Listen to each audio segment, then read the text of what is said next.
Muy buenas tardes, mi nombre es Giancarlo Ochoa González Turcios, em, integrante del grupo D, que también lo forma Kenny Vélez y Sandra Reyes, em, que nos corresponde hablar sobre el tema de Juan Lindo. Bueno, para empezar, tenemos que saber quién fue Juan Lindo. Juan Lindo fue un político y abogado centroamericano que logró llegar a ser el presidente de El Salvador y de Honduras de 1841 a 1842. Gobernó El Salvador, y de 1847 a 1852 gobernó Honduras. Cabe recalcar que él fue el fundador de la Universidad Autónoma de Honduras. Y Juan Lindo nació el 16 de mayo de 1790 en Tegucigalpa, Honduras, pero sus estudios los hizo en la Universidad de San Carlos, Guatemala, donde se formó en Derechos y recibió una influencia de ideas de neoclasicismo, corriente que promovía la razón y el orden y el equilibrio. En su trayectoria política fue una figura destacada en Centroamérica. Se desempeñó como jefe de Estado, como le conté, de El Salvador y como presidente de Honduras. Durante su gobierno impulsó la organización del Estado, fortaleció la educación y promovió leyes basadas en principios racionales y estructuradas, propios del pensamiento neoclasicismo. Buenas tardes compañeros y licenciados, soy Kenny del grupo D y les hablaré acerca de algunos logros de Juan Lindo. Para entender a Juan Lindo debemos entender el neoclasicismo, no solo como un estilo de edificios con columnas, sino como una filosofía de vida. El neoclasicismo surge como un rechazo al caos y al exceso del barroco, proponiendo en su lugar orden, equilibrio, lógica y el uso de la razón. Juan Lindo fue el hombre que intentó traducir esos valores a la realidad política de Honduras y El Salvador. En un momento donde Centroamérica está sumergida en guerras civiles y caudillismos, Lindo aparece como una figura ilustrada que cree que la única forma de salvar a la nación es a través del orden institucional y el refinamiento intelectual. La educación como el templo de la razón, el logro más emblemático de Juan Lindo fue la transición de las academias literarias conocidas en ese tiempo a universidades formales.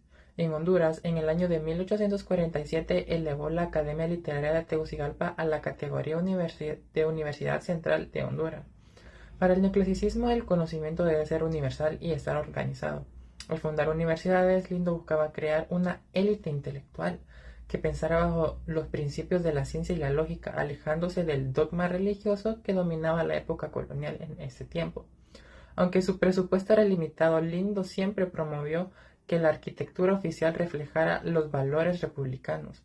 La institucionalización del derecho fue cuando Lindo trabajó arduamente en la creación de constituciones, como la de 1848 aquí en Honduras. Lindo buscaba eliminar la arbitrariedad de los dictadores para sustituirla por la ley del imperio. ¿Por qué decidimos que su enfoque es puramente neoclásico? El análisis se centra en el concepto de progreso, básicamente. El neoclasicismo odia el desorden. Lindo veía en la educación primaria que impulsó en cada pueblo como una herramienta para limpiar la mente de los ciudadanos del analfabetismo, al que consideraba un ruido que impedía el avance de la nación. Lindo no quería súbditos, quería ciudadanos. Este es el ideal de la República Romana, dijo. Personas educadas que sirven al Estado por convicción y por razón, no por miedo. Para concluir, debemos entender que Juan Lindo no solo fundó instituciones, fundó una aspiración. Su legado es la prueba de que incluso en los tiempos más oscuros de la historia centroamericana hubo líderes que apostaron por la luz de la razón. Hoy cada vez vemos la fachada de una universidad pública o leemos una ley que busca la justicia. Estamos viviendo el eco del neoclasicismo que Juan Lindo sembró. Sus figuras nos recuerda que la verdadera soberanía no solo se gana en el campo de batalla, sino se gana también en las aulas de clase. Gracias. Buen día, mi nombre es Sandra Reyes, soy del grupo D y les hablaré sobre el legado de Juan Lindo desde el neoclasicismo. El gobierno de Juan Lindo refleja varias ideas neoclásicas. Impulsó a la educación.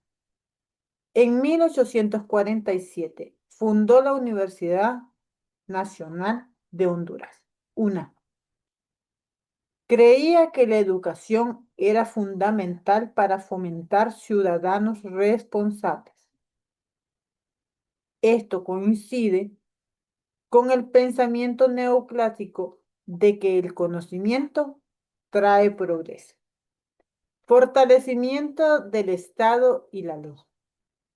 Promovió la organización política del país. Buscó estabilidad y orden en un periodo de muchos conflictos. El neoclasicismo defendía un Estado fuerte basado en leyes claras, valores cívicos y moral pública. Fomentó el respeto a la autoridad y a las instituciones. Su gobierno intentó consolidar la identidad nacional. Importancia histórica. El legado de Juan Lindo es importante porque sentó bases en educación superior en Honduras, contribuyó a la organización política del país, representa la influencia de las ideas ilustradas y neoclásicas en Centroamérica. En conclusión, Juan Lindo dejó un legado basado en el orden, la educación y el fortalecimiento del Estado. Su gobierno refleja claramente los principios del neoclasicismo, especialmente en la importancia que dio a la razón, la ley y la formación académica como herramienta para el desarrollo de Honduras. Muchas gracias.